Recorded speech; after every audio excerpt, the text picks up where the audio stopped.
Adams is a former U.S. Department of Justice official and a columnist at PJ Media. Chris, good to see you again. And so we've got the email. I mean, it's pretty lengthy. It goes on and on and on. And it's from a woman named Ruth Madrigal at Treasury to, among others, Lois Lerner at the IRS. And what this letter says, this email, is, look, don't know who in your organization is keeping tabs on C4s, meaning those applying for charitable, for exempt status.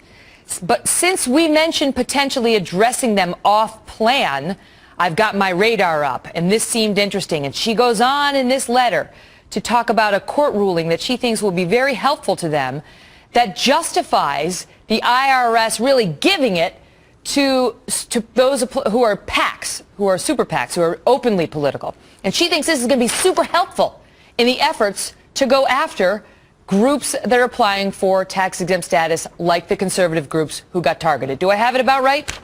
You do, Megan, and what this shows is a concerted administration, full court press leading up to the 2012 election to do anything they could to shut up conservative groups, to make them quiet, to harass them.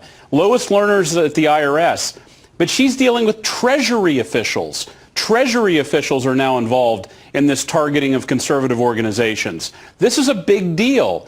But understand that the entire administration, from the very top, White House counsel like Bob Bauer, were hyper paranoid about Citizens United, a Supreme Court case that let free speech flow. And they wanted to find new ways to regulate free speech, to shut people up like True the Vote, like other conservative Tea Party organizations. And the IRS and the Treasury Department in that email is going full board figuring out how to do it. And what wound up happening was they targeted these conservative groups. It delayed their applications. Hundreds of them basically gave up or didn't ultimately get approval because the process was so onerous. They needed donor lists. They needed all sorts of information that was not appropriate to ask for. So that's how the IRS went about sort of cracking down on them. Now, today, Chris, they're trying to, we're very sorry. It was inappropriate.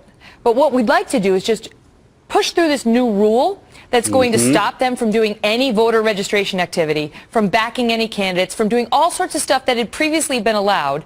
Now they shouldn't be allowed to do that because we think this new rule just basically cut them off before they even apply.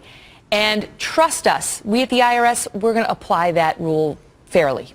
Yeah, these are new regulations that the IRS issued over Thanksgiving weekend.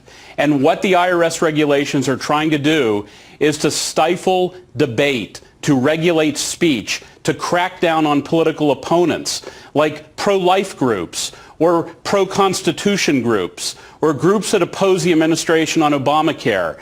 They want to stop them from even talking about these issues.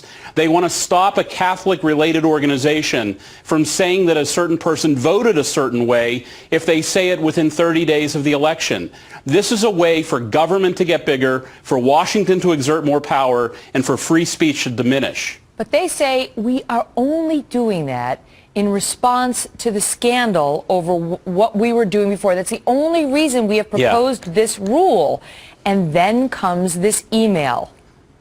Yeah, and it's like, well, we got caught doing it the bad way and the tricky and slimy way. Now we're going to issue proper regulations. I mean, that's what the IRS is saying. And all of the speech regulators and academia and lawyers who make money off this sort of thing. These people didn't like the fact that the IRS got caught doing it dirty, and now they're trying to do it nice and proper by issuing regulations. And then, though they say it's all in response to what happened before, we now have the email that shows they were discussing doing something like they're doing with this rule as far back as June of 2012. It was in the works with Lois Lerner long ago, and now it's out there and looks like it's going to happen, this rule change, unless something happens. And don't forget, Megan, it won't affect unions, and that's why they're doing it. So it shuts up one whole group, but it doesn't shut up another. That's Chris right. Adams, good to see you.